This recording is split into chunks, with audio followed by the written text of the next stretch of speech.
Jai Shri Ram, there is a GRE essay topic which goes like this. In order to become well rounded individuals, all college students should be required to take courses in which they read poetry, novels, mythology, and other types of imaginative literature. So, what do you think? In order to become well rounded individuals, all college students should be required. Well, I have no objection seriously with this because the introduction I leave it to you. Mm, we can we come up with one paragraph in which we can say no, that's not necessary for all. Huh? Maybe some, especially who come from such cultures which are very deprived and very benighted. Benighed, benighted means very backward. Some people, unfortunately, sub-Saharan communities are there, very poor, impoverished, and where survival of the fittest is still working. Today it is not survival of the fittest, survival of the gentlest. Okay, that's what Bhagavad Gita teaches me. uh, and for that matter, it is not survival at all. We are not bothered about survival.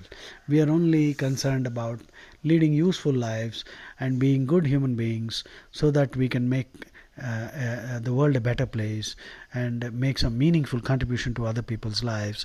That's what Hinduism teaches, Veda teaches, and Bhagavad Gita teaches.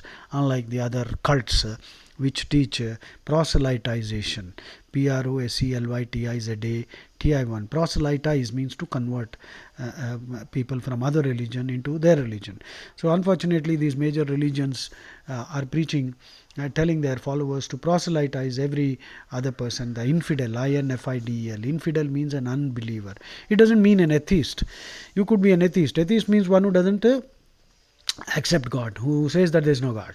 It's all right. There are many atheists who are very nice people, who are good people, and we will definitely go to heaven because God likes such people. You don't have to accept God. God is not a dictator, by the way. Okay, He is not. He will not command you to convert and kill other. If they don't convert, kill them. So God, I think, personally likes atheists, a lot of atheists who are nice people, who lead meaningful lives and make useful contributions to other people's lives. So unfortunately, there are some groups. You should be able to write a paragraph very smartly, very tactfully, very diplomatically, without offending sensibilities. Remember, the reader is going to be one who subscribes to one of these major religions. So you cannot you cannot afford to rub the fellow on the wrong side. So tactfully write a response that there are. Don't even mention. I use the word uh, sub-Saharan societies. Well, basically that's a phrase which indicates people are so poor, there's no infrastructure, dictators are ruining them, and all these missionary predatory religions are there. They are converting them but not teaching them how to be self-sufficient. So unfortunately, my heart goes out to all these our African brothers and sisters who are unfortunately being misled, and they are leading such horrible lives thanks to these desert cults. So they have made a mess of Africa, isn't it? Okay, so uh, otherwise, if you come from a culture which is vibrant and rich, and well, American culture is a very liberal culture, right? They call themselves a salad bowl concept, which means now this concept of salad bowl culture. Basically, what it means is in a salad bowl, all the vegetables retain their individuality, but they are all on one plate or in one bowl. So America has two what you call mottos or credos. The official motto or the de jure motto, DEJURE, de jure motto is in God we trust. In God we trust. You can see this on every greenback or green, which means a dollar, paper money. So, and on the back side, on the obverse, you will find in God we trust, which is the de jure motto. On the reverse or the converse, you will find the de facto motto. DEFACTO, de facto means actual. The de facto motto of America, the de facto credo, CREDO, credo means motto. Credo means set of beliefs or a belief. So, America's second de facto, which is the actual one, is a Latin phrase. E pluribus unum. E big capital, PLURIBUS, pluribus. Unum, UNUM, which means one among many, one among many, which is what we translate as unity in diversity. So the question is, why are we translating it like this and they translating the same thing differently? Well, that is the beauty. You see, translations, that's why somebody said translators are traitors. Traductori, traditori. Traductori, traditori, Latin quote, which means translators are traitors. Why? Seriously, see, if there is a lovely Telugu song, there are so many wonderful Telugu songs. Can you translate it into English, and can the Englishman enjoy the beauty of the Telugu song even if you translate it perfectly? No. It will become a bloody comedy show. So the point here is Bhagavad Gita is in Sanskrit. It can be at best translated into Telugu because Telugu is heavily Sanskritized. Telugu, Malayalam, many Indian languages have a lot of Sanskrit in them. So a reasonable translation is possible. Whereas in English it's not possible. So I think you fully understood. That is why don't read any translations written by the Western apologist, the Christian apologist or the Islamic apologist or the Marxist apologist. Apologist means a person who is trying to defend a controversial philosophy or ideology or religion or whatever. Apologist is not a positive word, it's a negative word. The word apology also has a negative meaning. Apology, one meaning you already know, saying sorry. The word apology also means writing or speaking in behalf of some controversial, untenable, indefensible belief system. So Christian apologist means he is trying very hard to defend Christianity and the Christian dogmas. Same thing with Islamic apologist, Marxist, communist. These communist fools, they think that they are intellectuals. You give me 5 minutes, I will completely floor them. But unfortunately in our country, we don't have that freedom. So we will have to tolerate this kind of apologetics. APOLOGETICS. Apologetics, apologia, apology, apologist. All mean the same. Writing or speaking in behalf of something controversial, indefensible, untenable, which means indefensible. So now getting back to the, so you can write one paragraph saying that these people who come from very benighted cultures, perhaps they need. American culture, on the contrary, is a very liberal culture. They are very accepting, very tolerant, and invite people to come and be there. And there is no compulsion that you have to be like the American. And unfortunately, our kids are very busy trying to be more American than the American. So that is where our problem lies. Snobbery has gone to the head. So now, so America being a liberal culture, whereas Indian culture, you can call it a crucible, CRUCIBLE. A crucible is a vessel made out of an alloy which can withstand 2000 degrees, 10 degrees centigrade, and also any amount of strong acids, and it is used to create alloys. So the crucible is a vessel found in a forge, in a metallurgy where metal is smelted and all that. So crucible also means any place where powerful intellectual, philosophical, religious, spiritual influences completely transform the individual. That is why I call my classroom the crucible. You can see my classroom outside, the fascia is there, FASCIA. Fascia means the nameplate. The crucible. I call my classroom the crucible, which means here powerful intellectual, philosophical, religious, scriptural, spiritual, psychological, all kinds of influences will completely transform. You enter as a cabbage and go out as a cauliflower. Sorry, no offense intended. Okay, nice way to put it, isn't it? So chrysalis, my class is also a chrysalis. CHRYSA, chrysalis, SALIS. Chrysalis is that cocoon, the shell which the larva or the pupa gets into. The caterpillar forms a chrysalis, goes into that, and slowly gets metamorphized into a butterfly. So chrysalis, implied meaning is any place where a very crude, uncivilized person may get in, and the influences will be such that the person comes out in flying colors like a butterfly. So that's also, in fact, I remember seeing some school with the name chrysalis. So that's a nice name. So, but I prefer the word crucible because that is more masculine. Now you will say I am an MCP. Hey, hello, FCS. So I am no MCP. Crucible sounds more masculine. There's energy there. Chrysalis sounds feminine. So it's all right. It's not that I don't like it.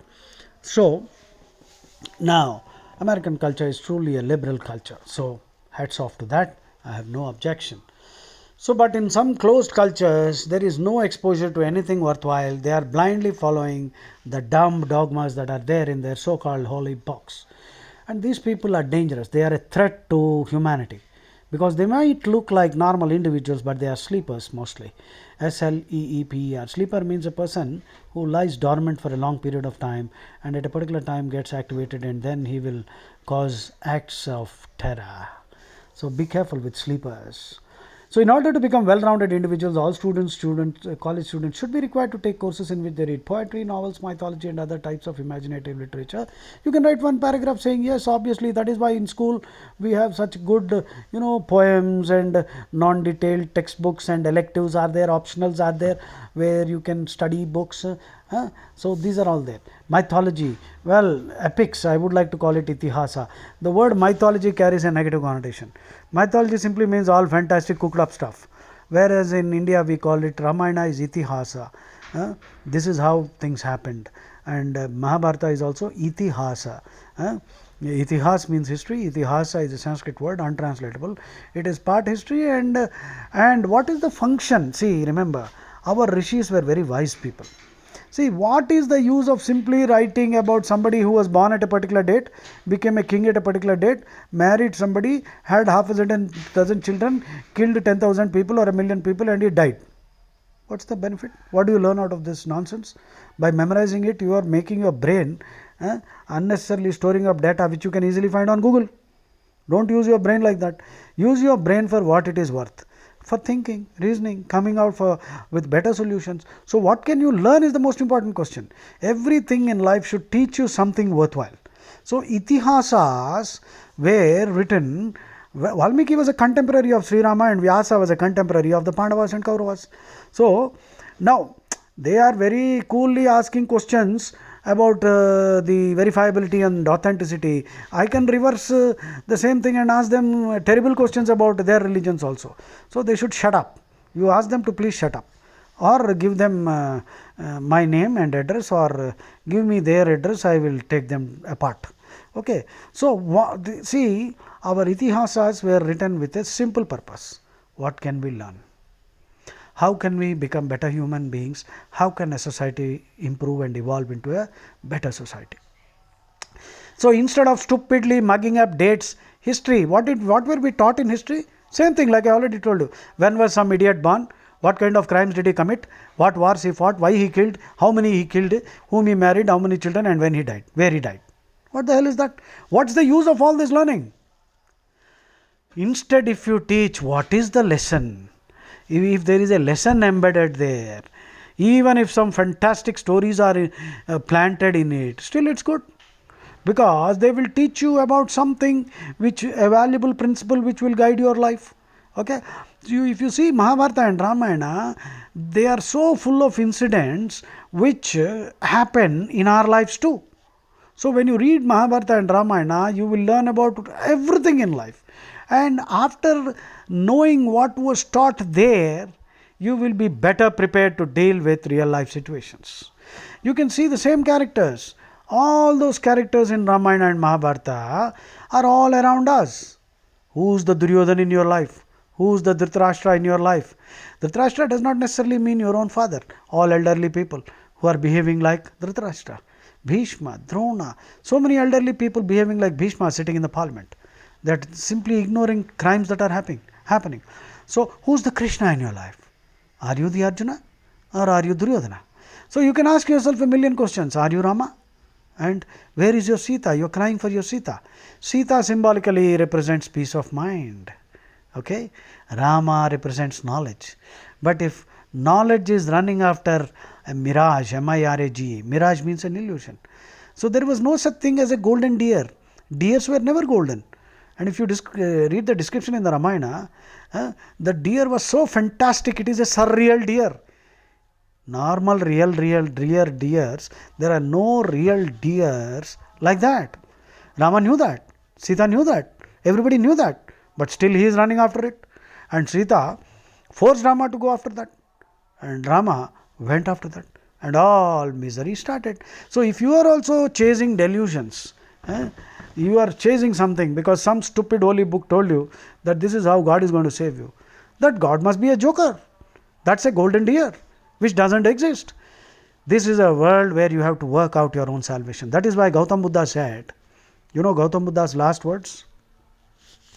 Gautam Buddha's last words, final words before he died, were everything composite will decay.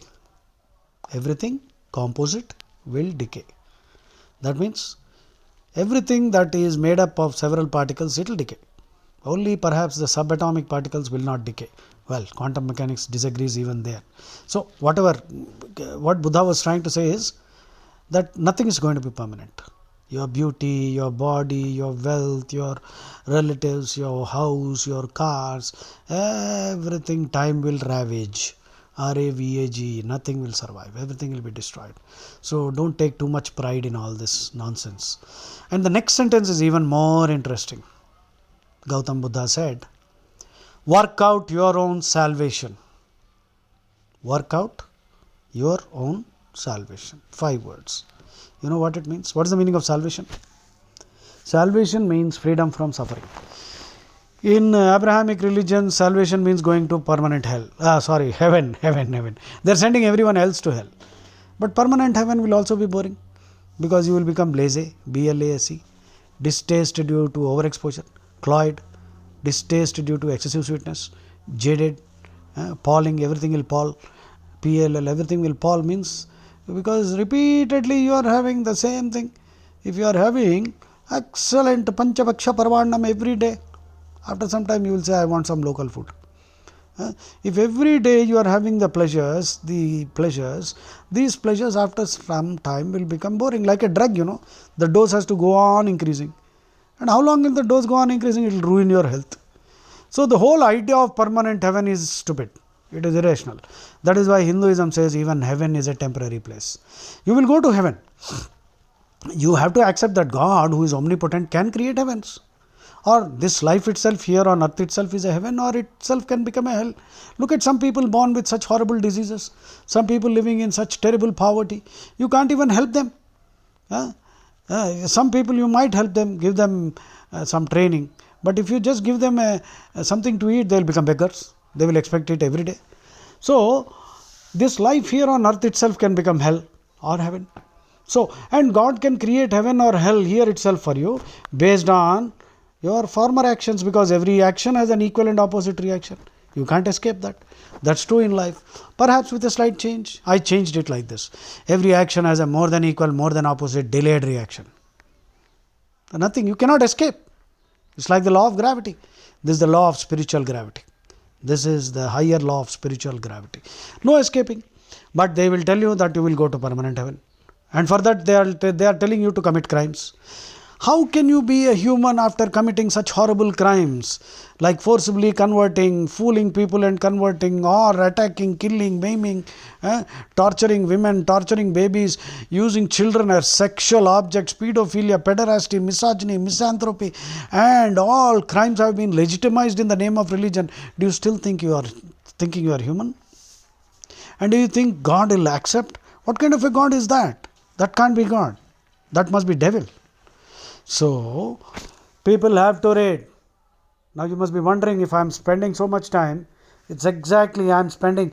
You may not write all this. If you write all this, the fellow who is going to correct your response may get terribly upset.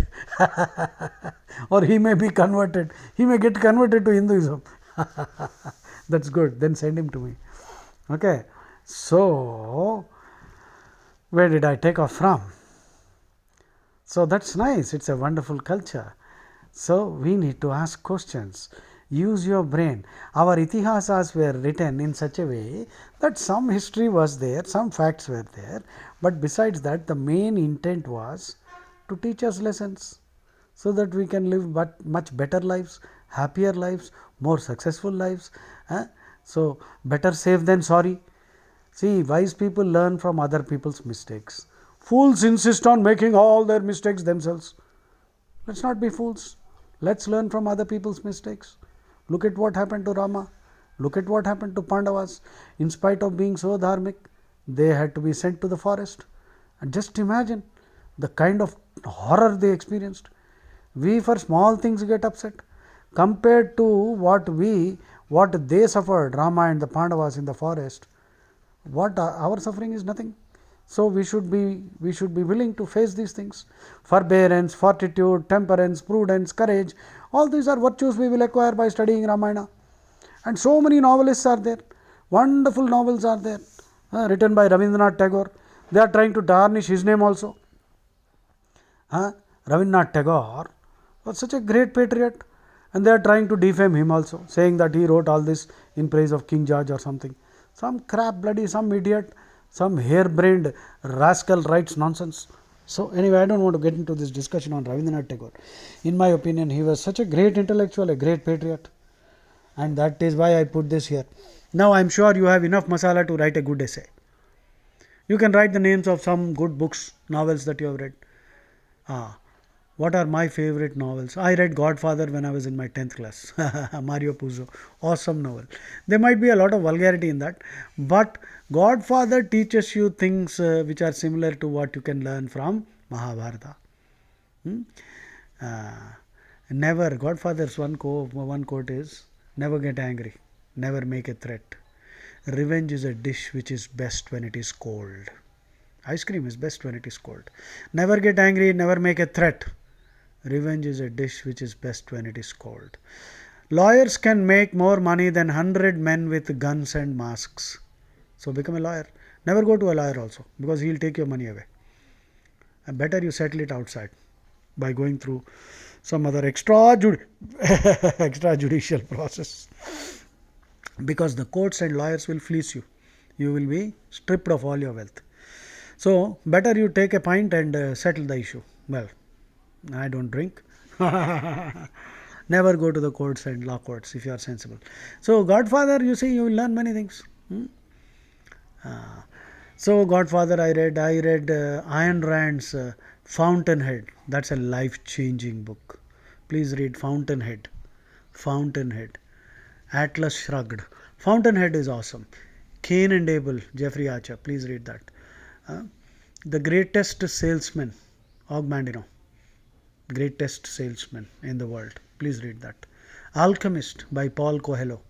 Alchemist. And Mahabharata and Ramayana, Rajaji. Rajagopalachari, he wrote the Mahabharata and Ramayana in a very condensed version, Bhavan's publication. You will get it for 300 rupees on Flipkart. Awesome. Please read it. The English is fantastic, and in a small book, almost the size of a standard novel, he has condensed 1 lakh shlokas of Mahabharata. Please read that. These are things that will, and great poetry is there. Great poetry. Now I am just reading one for you. So you can write a nice essay, my dear friends. I hope you enjoyed listening to me. Now I'll just read out Rabindranath Tagore's where the mind is without fear and the head is held high, where knowledge is free, where the world has not been broken up into fragments by narrow domestic walls, where words come out from the depth of truth. Oh my God, when will that be possible? Where tireless striving stretches its arms towards perfection, where the clear stream of reason has not lost its way into the dreary desert sand of dead habit. Oh my God, what a sledgehammer, He has smashed all Abrahamic cults with one blow, and all superstition with one blow. Where the clear stream of reason has not lost its way into the dreary desert sand of dead habit, where the mind is led forward by Thee into ever-widening thought and action, into that heaven of freedom, my Father, let my country awake. Oh my God. This is a translation he himself made of his own poetry, which was in Bengali. Awesome, isn't it? If any other Western Indologist had translated, it would have been laughable. This is my prayer to Thee, my Lord. Strike, strike at the penury in my heart. Penury, poverty. Poverty of the heart. You know what is the poverty of the heart?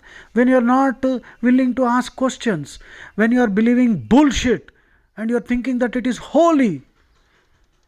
Those holy books are not holy, they are filth. And you don't have the courage to ask questions because you are told that all religions are good. How can all religions be good when they are actually taking you to hell? Look at what they are saying there in those books. You don't have the courage to question also. You don't even have the courage to examine them, and you are worshipping graves yourself. Bondamiya, Chandamiya. This is penury of the heart. Your heart is so poor. You are so poor. You are not even willing to ask a question. That's the worst kind of poverty of the heart. And you are believing rubbish. You are filling your heart with filth. That is true poverty of the heart. Strike at the root of penury in my heart. This is what Rabindranath Tagore is saying. Give me the strength lightly to bear my joys and sorrows. Give me the strength to make my love fruitful in service. Give me the strength never to disown the poor or bend my knees before insolent might. Wow. Give me the strength to raise my mind high above daily trifles, petty things, transcendent. And give me the strength to surrender my strength to thy will with love. Oh my God, he has summarized the whole of Bhagavad Gita in these lines. Maharshi Rabindranath Tagore summarized the whole of the Bhagavad Gita. I would love to go on reading again and again and interpreting it. I am sure you are enjoying listening to me. Hey Ram, this was not taught in school. They were taught us some prayers, Lord, give me my daily bread. We were begging like beggars. This was the poem we were forced to read every day in the morning prayer. Lord, give us today our daily bread and jam. I don't know, jam was not included. Arey yaar. Oh Lord, make me a piece of your instrument. That is even vulgar actually. Why should anybody become anybody's instrument or whatever? I don't know. It's all right. So this kind of stupid prayers were there. By reading Ramayana and Mahabharata, students could experience the different lives and ethical dilemmas, underline ethical dilemmas. In all these novels, heroes face ethical dilemmas and they resolve them. They cut the Gordian's knot. Cut the Gordian knot is an idiom. Gordian, Gordian knot. This is a fantastic story foisted on Alexander the Coward. Alexander the Dastardly. Dastardly. Mean and cowardly. He razed cities to ground. He slaughtered entire millions of people. He burnt libraries, tried to destroy Zoroastrianism, a religion, a great religion. They are Parsis. So this Alexander was a bloody coward, an alcoholic, a bisexual. He was a gay and also he was a bisexual and alcoholic, and he died a horrible death. But there's one story. There are several stories foisted on him. That means he is great and rubbish. So the Gordian knot, Gordian, Gordian knot. There was a person in Gordia, a city. He tied a knot and it was bruited, Bruited, rumored, spread around that someone who is able to unravel the knot, disentangle the threads, knot, chikumudi. So if somebody will unravel, that person will be able to conquer the world. That was the prophecy. Everybody tried, nobody could do it. Alexander came, I believe he took a close look at that. There was a big knot, a rope, tied up and all that. So he gave a quick look at that, and then I believe, as the story goes, he took out his sword and quickly cut it. Cut right through the center, and then he declared, yes, it's all over. Then he cut the Gordian knot. So the idiom actually cutting the Gordian knot means take a bold and courageous step to solve a problem decisively. That's what Modi ji did. Article 370 he abrogated.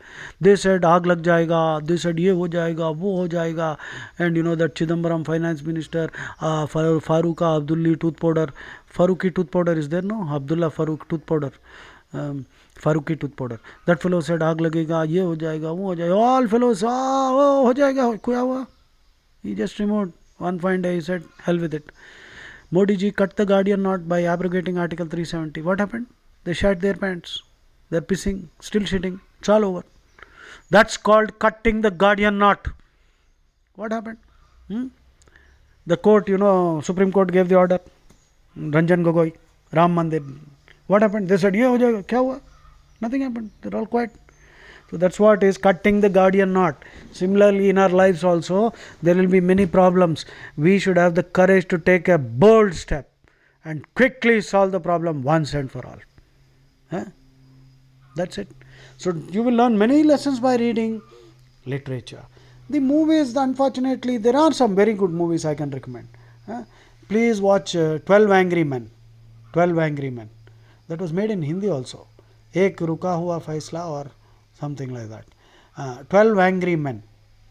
12 Angry Men is a classic movie which is actually, I don't want to talk about that now, which will teach you about how prejudices get formed and how difficult it is to uproot prejudice. Well, many people, some people used to tell me you are spreading hate. I told them to go to hell. I'm speaking the truth, Baba. Our national motto is Satyameva Jayate. And can I not tell the truth politely? I'm politely telling you the truth. If you're still getting angry, is that my problem? Am I abusing anybody? No, no. So, the fundamental duty number 8, develop a scientific temper, spirit of inquiry, humanism and reform. Scientific temper means examining everything scientifically. Where is the evidence for all the nonsense that you are saying? Spirit of inquiry. Inquiry means detailed investigation. Inquiry also means enquiry, en, which means asking for information.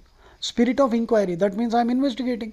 How can you claim that yours is a great religion when I can see fallacies everywhere and all kinds of criminal dogmas? Spirit of inquiry. Humanism. Humanism simply means every policy should contribute to the welfare of humanity. And if there is a religious book which is contradicting this, throw the religious book out. That is humanism. And reform. So this is out of the 11 fundamental duties in the Indian Constitution, the 8th one. We were never taught this thing. We should be taught this thing. Children should be encouraged to ask questions, uncomfortable questions. Like a devil's advocate. A devil's advocate means a person who will ask all kinds of controversial questions with the objective of knowing what the truth is. Isn't that a good thing to do? Jai Shri Ram. I'm sure you have enough masala to write a good essay. Make sure you write it tactfully, because you never know which fool is going to correct your essay. If he gets offended, he will not give you a good score. Jai Shri Ram.